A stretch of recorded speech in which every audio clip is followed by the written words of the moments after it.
Hi, I'm Katie Crane, and this is the Pilates Lounge.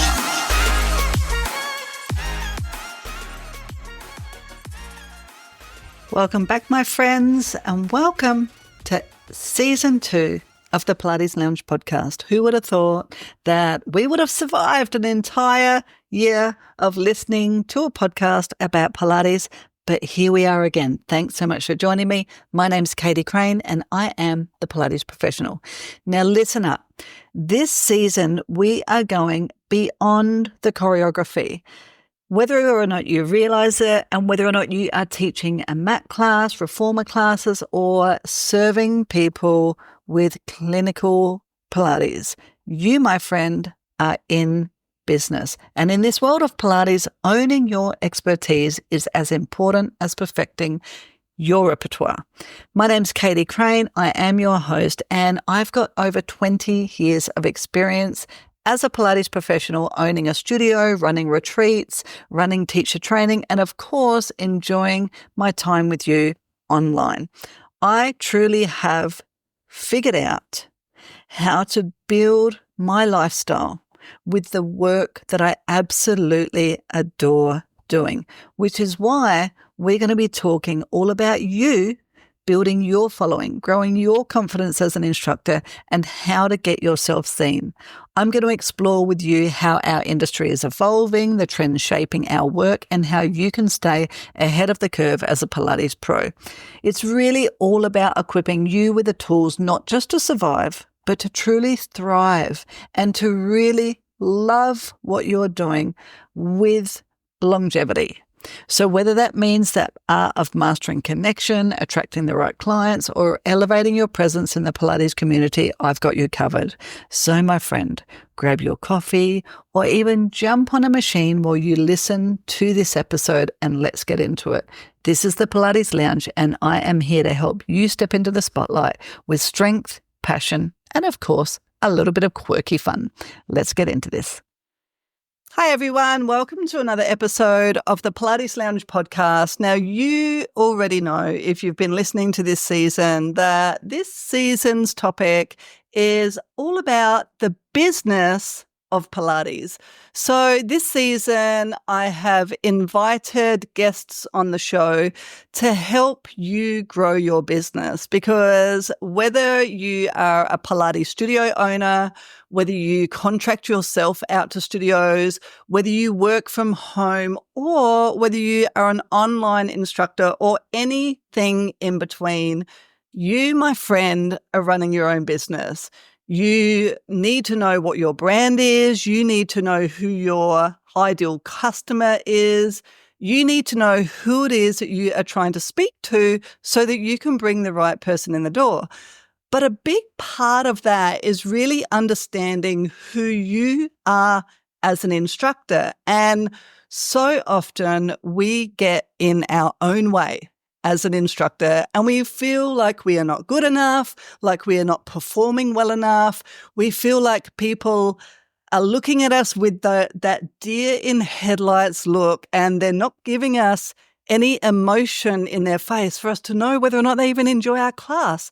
This is the feeling that we get when we are suffering from imposter syndrome. And no doubt you've probably heard this term. I remember when I first heard it years ago, and I was like, oh my gosh, other people feel that too. But I think nowadays the term imposter syndrome is spoken about a lot. It's a really important topic for all of us, because we need to get over this feeling of being the imposter in the room and really step into our own superpower. So today I have invited Coach Danni onto the show. Now, Coach Danni is a work with ease coach. She helps creative, professional women take actionable steps to advance in their industries while creating a success story that reflects their whole life, not just in your career or family. Now, Coach Danni is helping women leaders tackle imposter syndrome, detox their calendars, and create systems so that they can live balanced lives and lives of joy and fulfillment. She helps us go from booked and busy to paid and well-rested. Danni is joining me all the way from New Orleans in America. And I know that a lot of our listeners are in the States. So, of course, as usual, if you are looking for more help within your business, however your business looks right now, then maybe Coach Danni is the person for you. But right now, I would love to welcome you to the show, Danni, and let our listeners know, what is it that got you into this business of empowering other people to become who they truly want to become?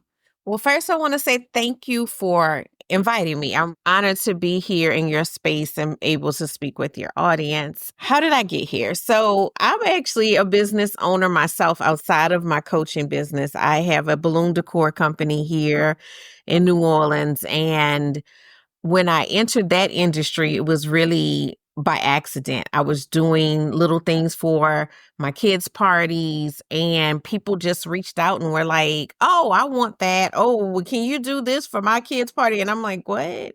Like, that was never the plan. It was just something that I enjoyed doing. And so ended up taking that from, kind of like hobby to a business.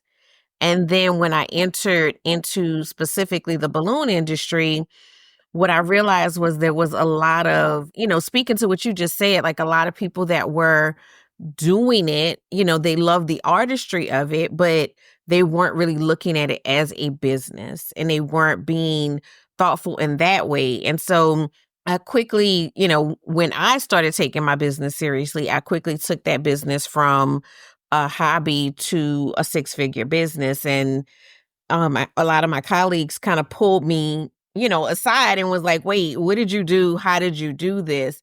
And so that was a big part of just the coaching starting. So it started really as a lot as business coaching. But as I was working with women, I found that it was the mindset that was really the thing that was holding a lot of people back, because I can give you the blueprint of what I did, but if you're not confident in yourself or you don't believe that you belong or that you can do it, that information is kind of useless. This is exactly what we need to hear, because, as a Pilates instructor, it's so common. We become Pilates instructors because we fall in love with Pilates and we want to share it with the world. Right. But we don't go into it with a business mindset or with any business knowledge whatsoever, or even realizing that we are actually having to build a business, regardless of who you're working for or not. You have to understand, or you have to have that mindset. So what do you think set you apart in that? Like, where did you find that mindset? Is that something that you intuitively grew up with? Is it something that you curated? Was it something that were you really aware of having that mindset, or did you just look at other people and you realize that other people didn't have it? What's the background with that? I think a little bit of all of that, if I'm being completely honest. So part of it was I am that strange bird that is both creative and analytical. I did not realize that was, odd, until I got deeper into the creative space. I was like, wait, no, but I mean, I know it's pretty, but, focus, like we got to like, how much does it cost? Like, how are we collecting money? So I can kind of dip between the two things. But I think also, I mean, I feel like Pilates, very similar to like being in the balloon industry, it is not the most traditional of fields, right? As far as when you go to a networking meeting and this person is a lawyer and this person is, the head of a Fortune 500 company. And you're like, well, I do balloons. And they're like, sure. And it's, I think that there's a lot of imposter syndrome there in that moment of like, are people taking me seriously? And some of that may be the people, but what I learned in my own journey was a lot of that was me as well. Like me not feeling like what I was doing was equal to what some of these other people were doing. At the end of the day, they're doing their passion and I'm doing mine. Mm-hmm. And Mm-hmm. that's the reality. It's not that one is better than the other. They're just very different. But if you are doing what you do and doing it in excellence, you're not less than any other professional. You are a professional. And sometimes when we're in non-traditional fields, we have trouble saying that out loud and feeling it with our chest, like really embodying that. Mm-hmm. Oh, totally. Like, how many times have you been out for dinner or to a party or whatever, or to a gathering, and somebody says, "So, what do you do for a job?" And you're like, "Oh, damn it." And then for us, we say, "Oh, I'm a Pilates instructor." And then the comment will be like, "Oh, so is that like a yoga instructor?" Or, "Oh, so you stretch people for a living?" Or whereas if I was to say, "Oh, I'm a lawyer or a doctor or a physiotherapist or a receptionist," okay, no worries. There's no questions, are there? With our industries, with our profession, it comes with what do you call yourself, Danni? When somebody asks you that, what do you call yourself? I'm a balloon. So I'm a balloon decor artist. That's Right. what, that's what I am. And then I also have another, non-traditional job as being a coach, right? So either way I slice it, I'm outside of the norm. But I had to learn Mm-hmm. that if the energy is off in the room, it shouldn't be because I brought it there, right? And I realized once I shifted my energy and I stopped allowing myself to downplay myself because I was doing something that was different, the energy shifted around me. And so that uncomfortable feeling is not there anymore. And if it is, then I know that that person is just probably a jerk, right? Like, Mm-hmm. but I don't feel uncomfortable talking about what I do. I can point to this. I don't have to, but I can point to all of the successes that I've had. I've been around the world with balloons. I've done 2 major installs in London. You can be great at anything. Just stick with what your passion is, and you have to kind of get out of your own head. And that's where we, get into that imposter syndrome of what it's supposed to look like or what other people think about what you do. Yeah, totally. So this is absolutely part of this imposter syndrome that people feel, isn't it? Is not quite knowing what do I identify as, or who do I identify as, or well, I don't fit into that normal box of things. And so am I being perceived as not as good as the people who fit into that little box? I mean, in my mind, heck, I don't want to be in that little box because I don't see very many people who are happy in that box anyway. No, right. I'm not an inside the box type of person. Right. I'd be like, get me out of that box and let me fly. Even if I'm flying in the wrong direction, at least I'm flying, Right. So but trying to find the words to express that can be a big part of the issue, isn't it? So explain to me in your own words, what are you similar? Like, is that where you feel like imposter syndrome is, or what do you view about imposter syndrome as well? So I think that it shows up differently in different people. I think one of the ways that it shows up is feeling like you don't belong in a space, right? So you enter a space and you feel like everybody else has it together and I'm just this hot mess trying to figure it out. And what I will say to that is you are comparing a portion of them to your entire self. So it's almost like when you go on Instagram and you see somebody's post that's curated. Nobody posts every moment of their life on there, right? So you're seeing the polished version, but you live inside of your head. So you know the good, the bad, and the ugly of yourself. But as I've worked with women and met some of my like idols and mentors and had conversations, they thinking the same thoughts. They're having the same insecurities. They're figuring out life. I tell my clients all the time, no one lived today before. No matter what your experience is, no matter whatever else happened, every day comes up as a new challenge that you have to figure out. And that is like the great equalizer. We are all just working with the knowledge that we have to make it through the day. Mm-hmm. Yeah, it's so true, isn't it? And it's I mean, I guess it's human nature that we compare ourselves to other people, especially when we've chosen an occupation that it may not fit into the norm, but it matters to us, and we're doing something that we perceive as really important. And so then we want to make sure that what we're doing is the best that we can possibly do. But like you say, when we look at things online, it is completely curated. Nobody's putting on there, I'm so fearful of this, or oops, that one didn't go right. Like you're seeing a 90-second snippet that has potentially taken an hour for that to be filmed perfectly. Right. And you're only seeing the very polished portion of it. And so I wonder, like, no doubt imposter syndrome has been around forever, but I look back at my grandma, for example. She was the first female real estate agent in my state. And I remember growing up, and that was such a big thing for me. Oh my gosh, there's no other woman who has ever done this job.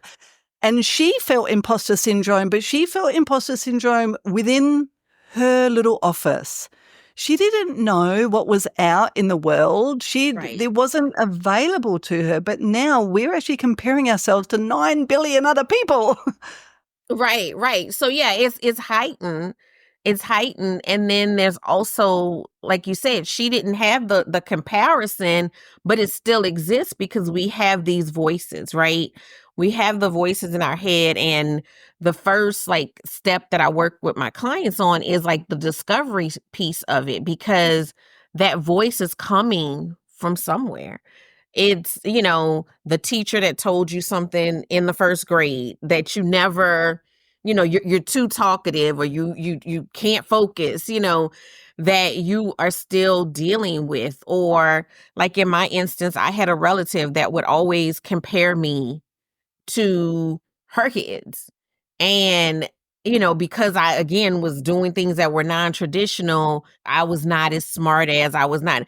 And the thing that's so hilarious about that is I was always gifted. I was always an AB student. I was, but once you have those voices in your head, they tend to creep in at those moments that you are trying to elevate to the next level. And so we have to find out, what is that voice? Where is it coming from? So that we can tell it to, politely shut up. I love it. So when you do work with somebody and you specifically work on this imposter syndrome, can you talk us through that? Like, what are the questions that you are asking that person, and what are you exploring with them specifically? So there's 3 parts to the framework that I do. It's discovery, it's unlocking your confidence, and then it's maintenance. So discovery is really getting to the bottom of, we talk about imposter syndrome, but we rarely put specifics to it. What are you hearing? What are the voices saying to you in your head when you start to feel imposter syndrome? Is it saying, I'm not good enough? Is it saying that this person is, smarter than me? What is it saying? So that we can figure out, where is that coming from? Because I'm a big believer of, you can try to treat the symptoms of something, but if you don't get to the root cause of it, you're just going to kind of keep going in circles. So we do that discovery phase where we are going through some questions about, how did I even get here? Why is this voice in my head? Then from there, we start building up confidence. And so what that looks like is, one of the things that my clients do and love so much is a success journal. Every day, writing down things that you were successful at. And it doesn't have to be a major accomplishment. You're not going to get a PhD every day.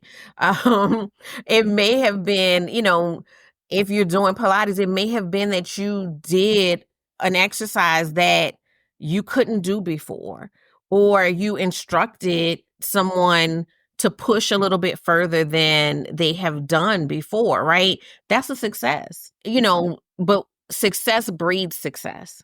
So when we start to look at ourselves from the lens of success, some of that self-doubt starts to fall off. And when self-doubt does appear, because I think about my emotions as like personified, right?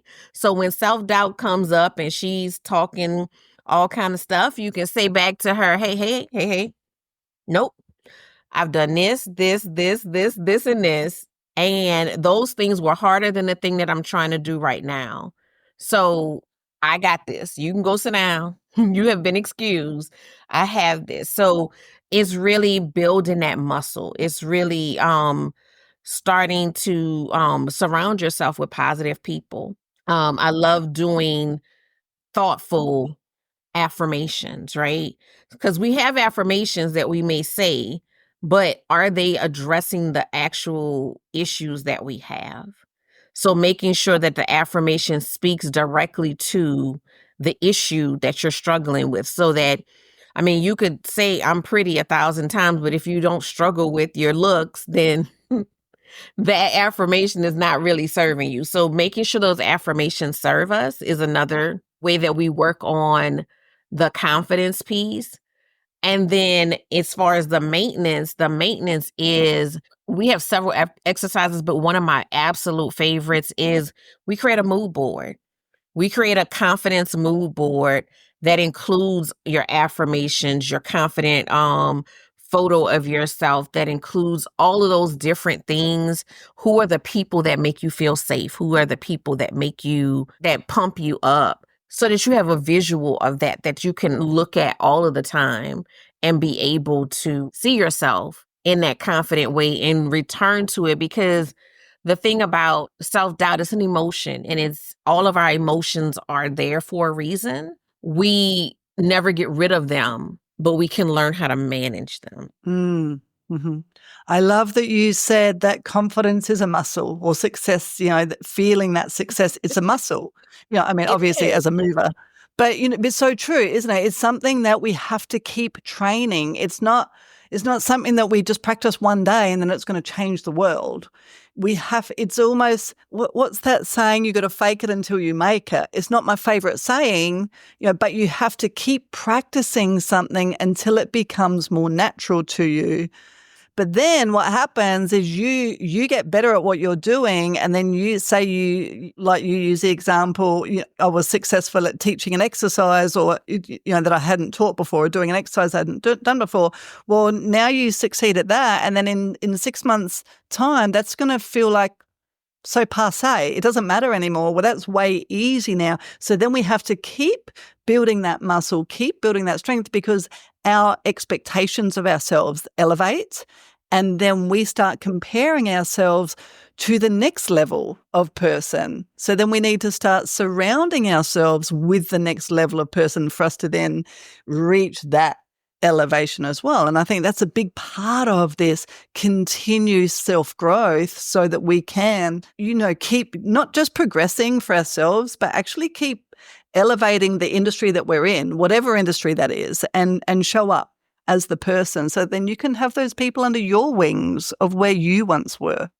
Yeah, absolutely. I think a lot of times we think healing or growth is like a destination, and it's really an ongoing journey. And we are constantly living within that and growing within that. And I also think it's important to keep in mind, I'm very big on alignment. So keep in mind what it is that you really want, because sometimes that can be a source of imposter syndrome as well, is that we are chasing someone else's dreams and desires, right? And so then we end up, we feel like an imposter because we are, right? Because that's not what we even wanted. So being confident enough to say, this is what I want, regardless of what the world has set as expectations. I love it. It's so true, isn't it? Alignment with the self. So have you got any strategies for people to really start to question themselves on that? Because it is so easy to almost become a paper cutout of somebody else, because you look at somebody and you think, well, I love them, they're successful. Sometimes I even hear instructors start to talk like somebody They use the words, they use the phrases, their connotations become the same. And I'll be like, you've been listening to such and such. They're awesome, but that's not you. So how do we align with ourselves? How do we find that person? Just a quick little interruption to say a big thank you to listening to the Pilates Lounge podcast. This podcast is all about sharing our love of movement and Pilates with as many people as possible. So if you're enjoying the show, please take a moment to review us so that we can get the word out there. Also, if you haven't joined us on the Pilates Muse newsletter, it's a bi-weekly newsletter that shares a whole load of information with you. And we also have virtual online education programs. So if you're looking to get inspired and grow even more as a Pilates professional, check us out, www.thepilatesprofessional.com.au. Back to the show. So I think the first thing is sitting with self. So sitting with self and having reflective moments about what it is you want success to look like. So an exercise that I do often is just like it's a visualization exercise where you are looking at what your successful self looks like. What does that day in the life of the successful self look like, right? And then reverse engineering that. And to give an example, prior to COVID, I thought that I wanted to expand my balloon business to, have a team and, just, it was at its height. And I was like, I just wanted to grow bigger and bigger and bigger. Right. And then during COVID, I realized I didn't want that at all. And I had to sit and reflect on that because what it would take for me to take it to the next level didn't align with what I wanted the rest of my life to look like. So I wanted to be able to travel when I want to travel. I wanted to be able to have this second business, the coaching business. I wanted to be able to spend time with my family and be available. And that choosing to go in that direction was in direct opposition to what I wanted my life to look like. And so that took me down a different road. And I decided, hey, we're going to keep it boutique. We're going to keep it with, we have, I know exactly who my ideal client is. We'll keep it boutique. We'll keep it to where it is bringing in the revenue that it needs to bring in without interfering with the rest of my life. So it's really just sitting in that and knowing that sometimes it changes. We can go all the way in one direction and decide, and that's okay. It's not, don't look at that as failure. That was new data that you needed. And that new data helped you to realize that's not the right direction. The left wasn't the right direction. Maybe I want to go right. So being comfortable in sitting with yourself, which is not an easy thing to do just because it's not something we're trained to do. But being comfortable with sitting with yourself and identifying what you really, really want, and then starting to align everything around that. And I think that brings its own level of confidence because it's like I'm not competing against anybody else's standard. I'm competing against my own desires. Mm-hmm. Yeah, that's such a good one, isn't it? Is to reverse engineer, because sometimes it's almost like I kind of know where I'm at right now and I kind of know where I want to go, but I haven't put that together. I haven't figured out the pathway to that. So if we really sit with ourselves, like you say, and have a really good think about what is the point of all this? What is my why? Where do I want to be and what do I want to be exactly doing, whether it's in the next 12 months, in the next 5 years for my lifetime. And then what do I need? And then start to reverse engineer that all the way back to today, to what do I need to do today? What's the one thing I need to do today to take a step towards that? I call it my big kahuna, whatever it is. Yes, no, absolutely. And I think the great thing about that, just from, me comparing myself as a startup to now, is that I think when you before you've done that part, decision making is very difficult because you just don't know. Once you've done that, it becomes a lot clearer. So when opportunities come up or decisions need to be made, it's much easier for you to say, yes, this is right, and no, this is not. Mm-hmm. Yeah, it's so true. I tend to set it up to like a 12 months. So over the next 12 months, this is what I want to achieve. Okay, so now we're going to break the 12 months down into 90-day periods. So over the 90 days, so if there's 4 90-day periods, this is what I've got to achieve in the first 90-day period. Or you reverse engineer it. By the time I'm at the end of that, this has got to happen. But then so that's what we mean for our listeners by reverse engineering, really sitting down, putting it on paper. This is what I want. Okay, so this is what needs to happen. These are all the steps that need to happen. And we can do that with everything, with our health, with our relationships, with our family, with our children. Where does my child want to be? Well, I do this with my son all the time. What's your one big goal for this year? He's only 15, but we do it all the time. What's your one big goal for this year? Okay, this is what I want to achieve. Okay, cool. So this is what you need to do to be able to achieve that. So this year, he's joined the gym. He goes to the gym 2 days a week on top of whatever other sport he's doing. He has a goal. And then if he slips off of there, I just remind him, this is your big kahuna, right? This is where you want to get. If you're not doing those daily tasks or those weekly tasks, then you're actually not going to achieve that. And if you don't achieve it, then it ain't going to feel so good, So it's not okay if you don't achieve it.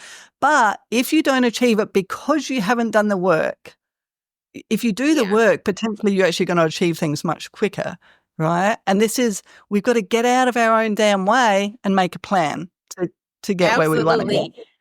Absolutely. And I love the fact that you said about breaking it down into 90-day increments, because I think that that's one of the biggest mistakes that we make. Everybody wants to set a New Year's resolution, and then if you don't break it down into smaller, digestible chunks, it's December, and then you're like, oh, I was supposed to do that thing. And now you're trying to do what you were supposed to do over the course of a year in 30 days. And so it is consistency and incremental work that gets you to your goals. And so we have to think about it like that, and we have to keep focused, because a lot of times, especially as business owners and solopreneurs, sometimes we're wearing so many hats. It's so easy to get lost in day-to-day life and not think about what is the long-term goal that I'm trying to achieve. So I absolutely love that you said about breaking that down into, the 90 days, and then, the weeks, the days, so that you can really start to see those results. And it's really no different than, if you were working on an exercise regimen. It's the consistency that gets you there. Yeah. We've got to walk the talk, right? Like we'll have this. We tell everybody else what they got to do. We need to walk that talk in our own business. It really does apply to everything. So what happens though? Say I've done for me, say it's 90 days, 30 days, however you want to play with it. I've set that out. I'm doing the things that I've promised myself that I'm going to do. But what happens when that doesn't work out? How do I deal with the emotions? How do I deal with that sense of failure? How do I pick myself up again and keep going? So I don't like the word failure. So I know that that's how we feel sometimes, but I don't like the word failure because I really feel like it only becomes a failure if you decide to let it be terminal. Sometimes we don't get the win, right? But that doesn't mean that we have lost. You can look at it like that and you can stay right there in that spot. Or you can decide to say, okay, let me assess the situation. Let me look at where did I miss that? How can I fix that for the next time? Can I be honest and say, maybe I didn't give 100% to this? Like I might have went through the motions, but I might not have been giving 100% to it because I might have had fear holding me back from really playing full out. So is that a factor? let's go through our minds and let's, figure out, am I scared of success? The other thing to look at is, what was successful? So just because you didn't win, right, could have done a bunch of things that were successful. So if you were, like, let's say, a teacher grading a paper, some people grade pass fail, some people grade, across the, alphabet. Okay, you might have got a 90 out of 100 on this test, right? You didn't get 100, but that didn't mean that you throw the whole thing out and it was a failure. It's a learning lesson. So now let's run this same thing again with what we've learned and perfect it, because not everything comes out of the gate as a huge success and a winner. People go through trials and error. You see the success. My husband was telling me the story of 409, I guess a like cleaner here in the States. I don't know if it's other places as well, but it's Formula 409. It's named that because there were 408 other formulas that came before it that did not work, right? So sometimes it's just continuing to fine tune something until you hit that sweet spot. So, just take that pressure of pass fail off of yourself and understand that even your wins are not purely wins if you're not learning from them. The wins, the losses, they're all to keep building to your next success. So what I'm hearing is there is no failures, there's only lessons. And within the lessons, then we find success. It's like it takes a decade to become an overnight success, right? Right. I mean, no, that's like, so I had my business for years and it was kind of like a hobby, right? And at like maybe about 2 years before I quit my full-time job, I decided I wanted to take it seriously, and I started putting the things in place. The day after I quit my job, the sports team here was in the playoffs and they wanted balloons for the stadium. And the team owner also owns another company that wanted balloons in the outer area. I had people who knew me, all of a sudden I had blown up overnight, right?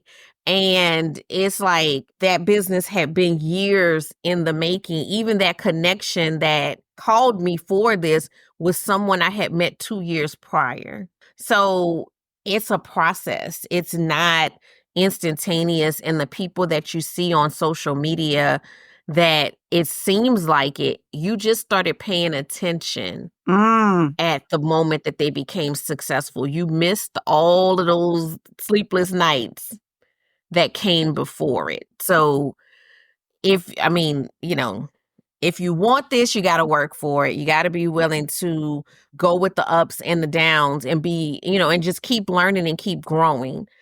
If you want it to be just, quick and overnight, I haven't found the answer to that yet. So if I do, I definitely will come back and share it. But unfortunately, it's just continuing to show up and put your best foot forward and learn from your mistakes. Yeah, it takes grit, right? It takes a lot of grit and a lot of consistency and showing up when you don't want to show up. You've got to show up for us. We've got to show up for our clients. We've got to be consistent in our teaching.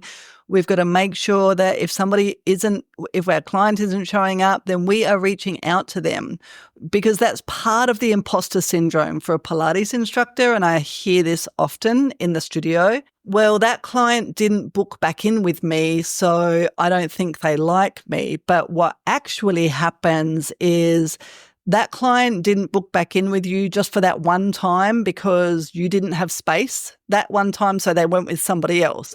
The other person they went with then followed up straight away. Right, how was your session? Let's rebook you back in.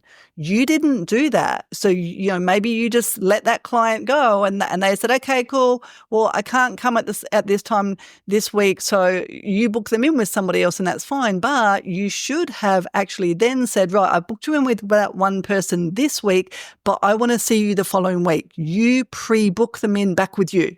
It's up to you to follow up every single time. But it's so common in our studio. Well, that person now has started going with that instructor. I don't think they like me. You just didn't do the work. One thing that I've learned that we have to get out of our way about, most things are not about you. Mm-hmm. Most things are not about you. Like, if you understood the extent to which that people are not thinking about you, like, I don't mean that in a rude way, there's so much stuff going on in life and in people's lives that most things aren't about you. And I think the parallel in my industry is, people sent out the proposal and the person didn't purchase. And I'm like, well, did you follow up with them? And they're like, well, no, I'm not chasing the client. Okay. You know how much money I have made from the follow-up? Like, it's not about me. Sometimes it might be that, okay, this is more than I wanted to spend. Okay, that's fine. That's still not about me. I got that piece of information. I can move you off my books so I can put someone else there. The information is key and crucial. A lot of times I get, oh my God, I was so busy, I forgot. Mm-hmm. Mm-hmm. And that follow-up was what they needed. And I know that happens in my own life where somebody will send me an email and I'm like, oh, thank you so much, because my mind had gone somewhere else and I didn't realize I hadn't completed this. So we have to just take a step back and stop taking things so personally. And I think, but that goes back to that confidence. Like, we're still having that doubt, and that doubt is actually causing us to self-sabotage. Mm-hmm. And like you said, that client just, they didn't not like you. They picked what worked with their schedule. They might have loved you. They might have thought that you were the best thing since sliced bread and they wanted to get back with you, but their schedule didn't permit that. So we have to remove ourselves, especially as business owners. We got to remove a lot of the emotion from our businesses as far as those type of decisions. Now, our emotion as small business owners sometimes is what makes us, a better fit, right? Because we care, but we can't get inside of our heads and then start doing stuff that is going to hurt us and our business in the long run when, again, they're not really thinking about you like that. They're trying to get a service and they're just trying to make it work. They are not, unless something like horrific happened, I promise they have not left out of the class thinking these weird things about you. And most times they're just experiencing this for the first time, so they don't even know what they should be thinking. Mm-hmm. Mm-hmm. Oh, it's so true. Like, if I came to you for balloons, I don't know what I need. I actually want you to tell me what it is that I need, and that's why I'm coming to you. Otherwise I'd go find my own balloons and do all the stuff myself. It's the same with us as Pilates instructors. Our clients want to be told what they need to do. So when a client comes into the studio for us, we say they come in for a discovery session or for their very first class, we then stand there with them and help them book in the next 5 sessions, because we know that, okay, now you're committed.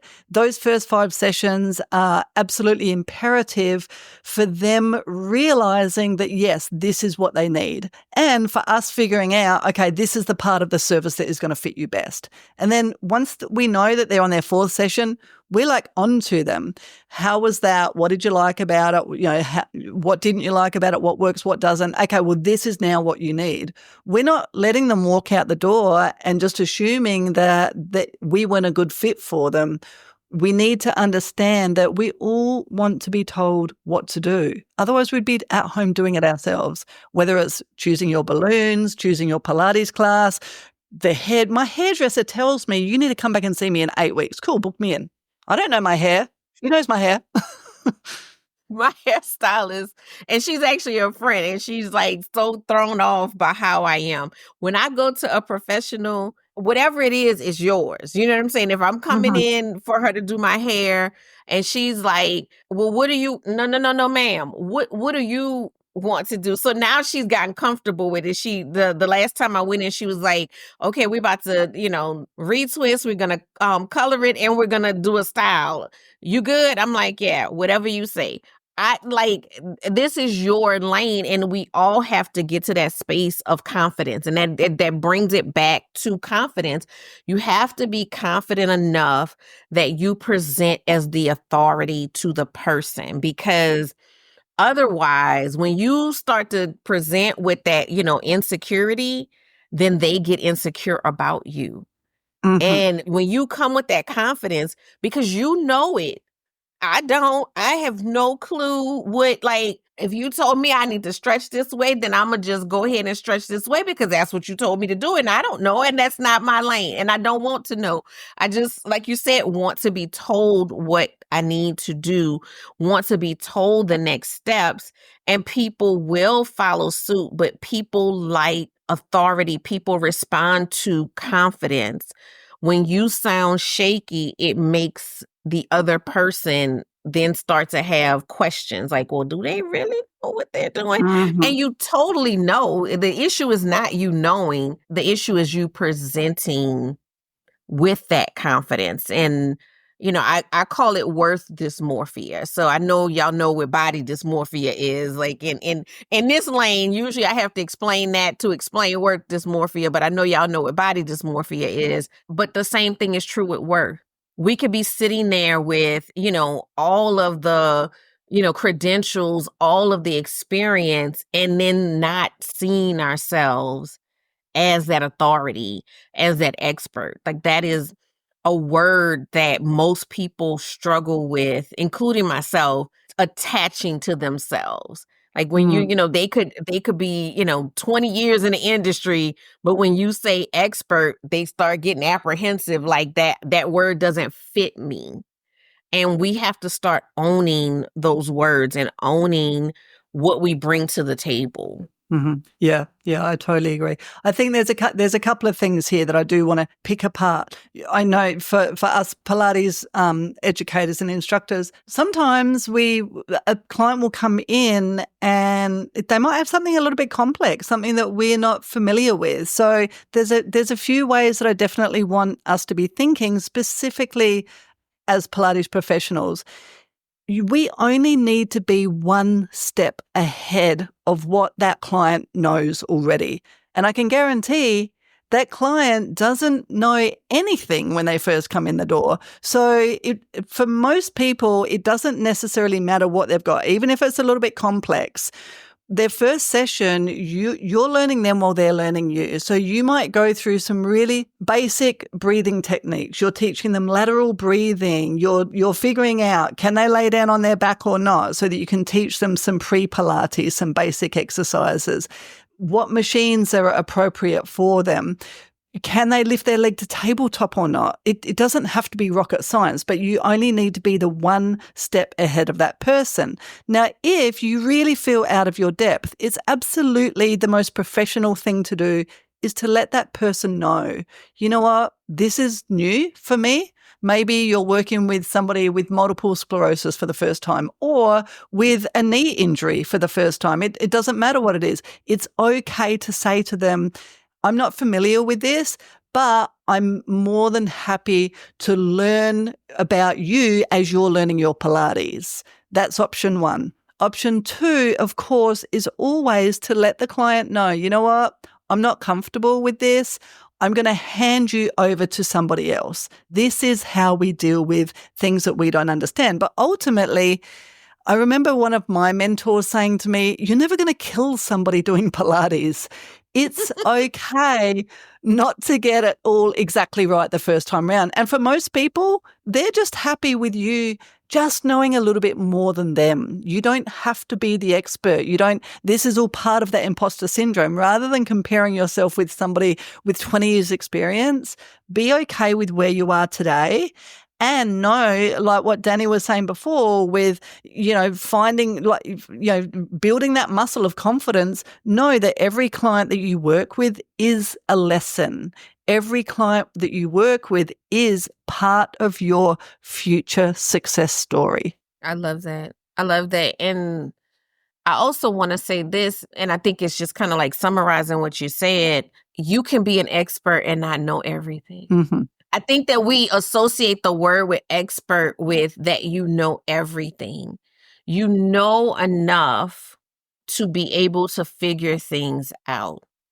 And you know enough to know when, you know what, this is not in my wheelhouse, right? Like there's some things that I don't do or offer. I have people I can refer you to that do those things, but that's not my thing.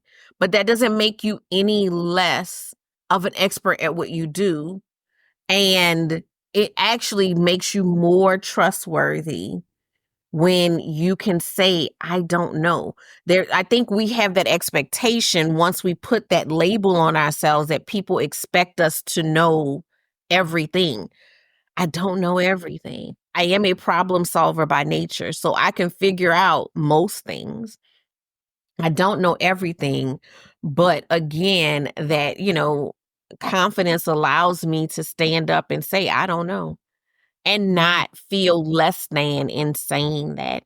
So we have to, shift that narrative as well. Like, I think that's a part of the reason why we feel like imposters, because we feel like if we don't know all of it, then we don't know any of it almost. Like it's an all or nothing thing, and it's not. I am very knowledgeable about this thing. I know how to navigate this space. And there are still going to be some things, like if you go to your general doctor is very knowledgeable. I often feel like they're playing guessing games about what's going on with me, but that's, neither here nor there. But they're using their expertise to come to a conclusion, right? And sometimes they're like, you know what? That's not my lane. So I'm going to send you to a specialist. But that doesn't make them any less of a doctor. Mm-hmm. And so we have to have that same thought process that even if something is not within our reach, it doesn't diminish our professionalism, our expertise, and our ability to do our jobs. Mm-hmm. Yeah.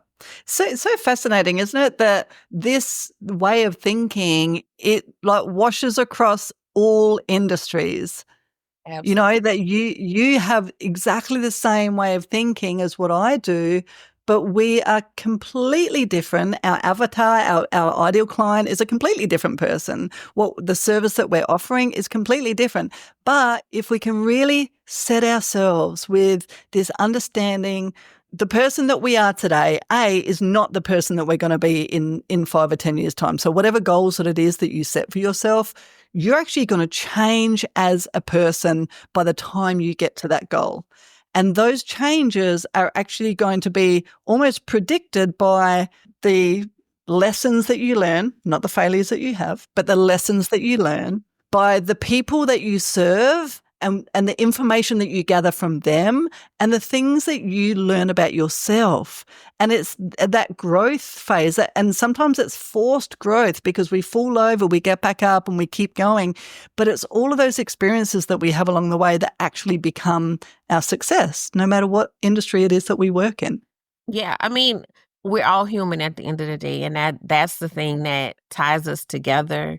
It's always fascinating when I'm working like with one-on-one clients and they're expressing to me the thing that's bothering them, and and a big part of that is that like feeling of like being alone, like they're the only person that like is experiencing that. And, as I'm listening and processing, I'm also thinking like, you're probably the fourth person to say this exact same thing today, so it's really important to have these types of conversations where we're bringing a lot of this to the forefront because we're more alike than we're different. And we're just walking around in silos, like, feeling these feelings, and we don't realize that the person next to us is feeling the exact same thing that we're feeling.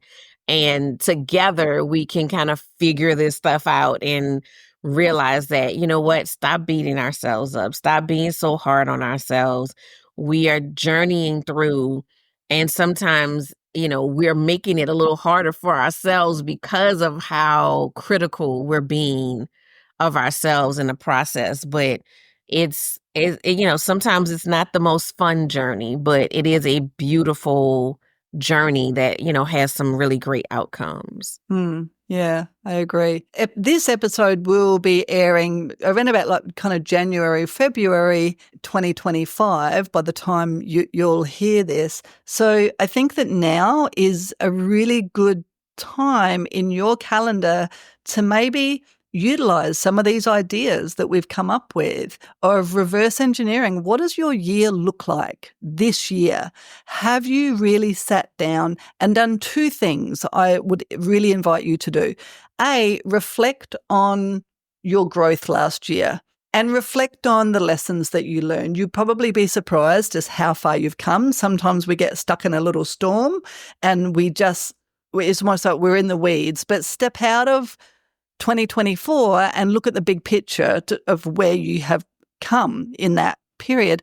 And now set yourself up for 2025, whether you want to do like what I do is my big kahuna for the year and by the end of the year, but I also break it down into 90-day periods. So I've got 4 90-day periods, but then within those 4 periods, I'm breaking it down into 1 month and then 1 week. Whether you want to do it that way or whether you find a different way, but you want to take time now. This is why we're doing the business of Pilates at the start of the season or the start of the year, is to help you with these growth phases. So who is it that you want to be? What is holding you back? And Danni, can you just recap for us with the imposter syndrome? What are some positive strategies that you said that you had the three things that you do with people that go through that one more time? Discover, unlock, and maintenance. So discover is the phase where we're just figuring out where is all of this, all of the voices coming from? What are they saying? How are they impacting me moving forward and being successful? Unlock is where we are building that confidence muscle. So we are looking at what our successes have been. We are keeping that success journal. We're building those communities and those positive affirmations. And then the maintenance is then putting steps in place so that when we are having moments of self-doubt, we can look back at our arsenal and say, wait, hold up. Nope.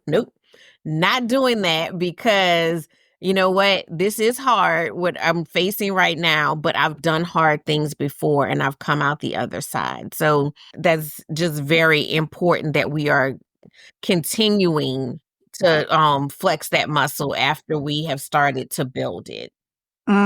Yeah, I totally agree. So before we head off from the show, I would love to hear from you, Coach Danni. If you could have a conversation with your younger self now, with everything that you know, everything that you've learned from other people, from the people that you serve, from the lessons that you have learned, what would you want to say to your younger self? I would tell my younger self to really sit back and reflect. I feel like I spent a lot of time hiding what turned out to be my superpower. I always thought about things very differently, and I thought that made me weird. And I realized that was what I'm here for, is to use that brain of mine to help people to see themselves and to be the fullest version of themselves. And so I would probably tell my younger self, just really sit and look at objectively what you bring to the table and how ridiculous some of the things that you have told yourself about yourself sound, looking back, like, how did you even accept that as a reality about yourself? So I think self-reflection has been the biggest tool for me personally and professionally. I don't think that we talk about that enough. And I think that people wonder why they struggle with success, and it's not the blueprints. It's what's going on in the mind. Mm-hmm. Yeah. Well, you probably are weird and you probably are different. But that's like, isn't that the beautiful thing? Like we said at the start of the show, who wants to be in that damn box, hey? I mean, the thing that makes you different is the thing that makes you beautiful. And we assimilate, we whitewash, we all, I told a friend one day that you look at social media and everything starts to look the same. Everybody's in the same house with the same, like and it's like, what do you connect to at that point? It's really when you peel that back and decide, you know what? If I'm the strange bird, then I'm just going to be the strange bird, that you find your flock, that all of the other strange birds are like, oh, she's like me. And you find those people that appreciate you. And there may be, other people that don't, and that's okay. But we have to really embrace our true selves. Yeah, hands down. Yeah, I feel like if you're not offending anyone, then you're not doing any service to anybody else. Absolutely. Absolutely. But I feel like also just the flip side of that, if you are a certain way, right? Because there's certain things I like and dislike. And I've been told, by people that tell you the right way to do things, right? If you are a certain way, then there's someone else out there that is that same way, that appreciates that same thing. And so you are really depriving your tribe of you when you try to be someone else. Mm-hmm. Yeah, it's such an important message. Like, there's no room for paper cutouts, but there's plenty of room for you just the way you are. And that's really the whole conversation here, is figure out who you are. For sure, like, look up to other people. We all do. I've got some heroes in my life and I love looking to them for inspiration, but do it your way, because your way really will resonate with other people and you'll actually build a bigger following and a stronger business by being you and doing things your way, and really find your flair, find your color, and be okay with the person that you are, because the world needs you exactly the way you are. Coach Danni, thank you so much for joining me today. This, I think, has been a very important conversation, especially for this time of year when there's going to be plenty of people going out there with their New Year's resolutions of taking on the world, however they want to take on the world. I really appreciate your time. Now, you can find Coach Danni online. Her website is coachdannid.com. That's CoachDannid.com. And of course, you will find Coach Danni on Instagram. Her handle is Your Workflow. You can find all of this information in our show notes as usual. And I hope that you have enjoyed this episode as much as I have enjoyed the conversation. Part of the reason I love doing the podcast is because it's almost like I just got a free coaching session with Coach Danni. Thanks, Danni. That was awesome. You're welcome. I enjoyed it as well. So thank you so much for joining me, everybody. You know that we will be back next week. My name's Katie Crane. I'm the Pilates professional. Have a fantastic week and go out there and be exactly who you are. Thanks, everyone.